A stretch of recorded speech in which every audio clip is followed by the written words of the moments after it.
Su di un tagliere verde tritiamo finemente il sedano, la carota e la cipolla.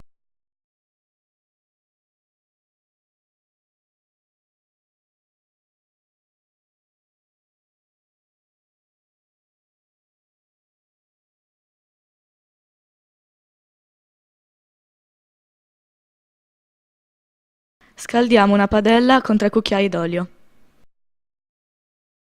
Facciamo rosolare a fuoco medio le verdure mescolando.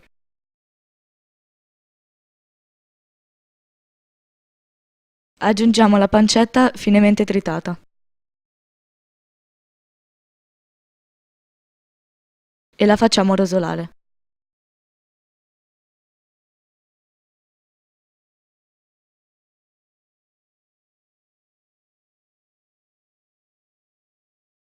Aggiungiamo le carni macinate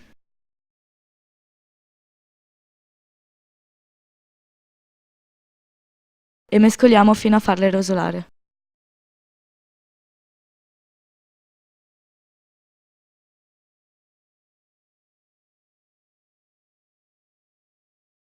Aggiungiamo il bicchiere di vino rosso.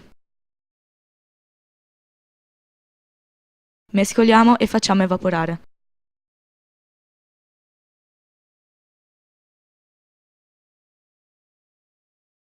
Facciamo cuocere per 10 minuti, pian piano la salsa si asciugherà.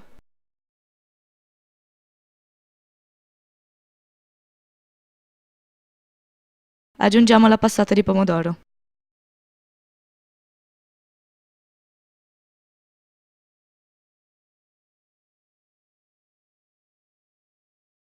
Mescoliamo energicamente.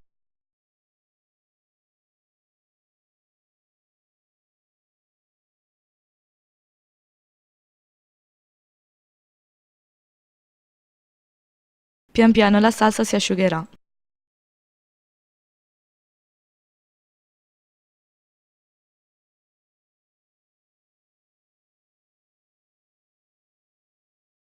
Quando la salsa appare troppo asciutta, aggiungiamo qualche mestolo di brodo.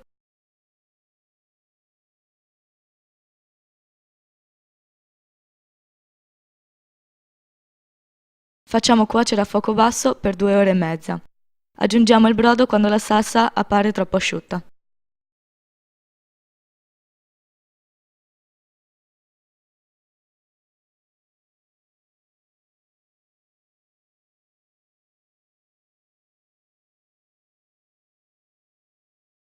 Trascorse 2 ore di cottura, a mezz'ora dalla fine aggiungere un bicchiere di latte.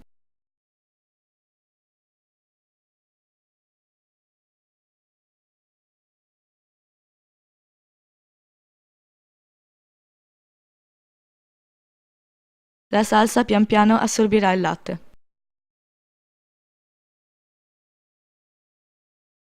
Assaggiamo la salsa.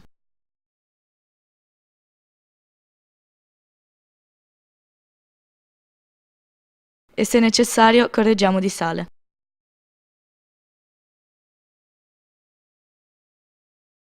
Il ragù è pronto per condire la pasta.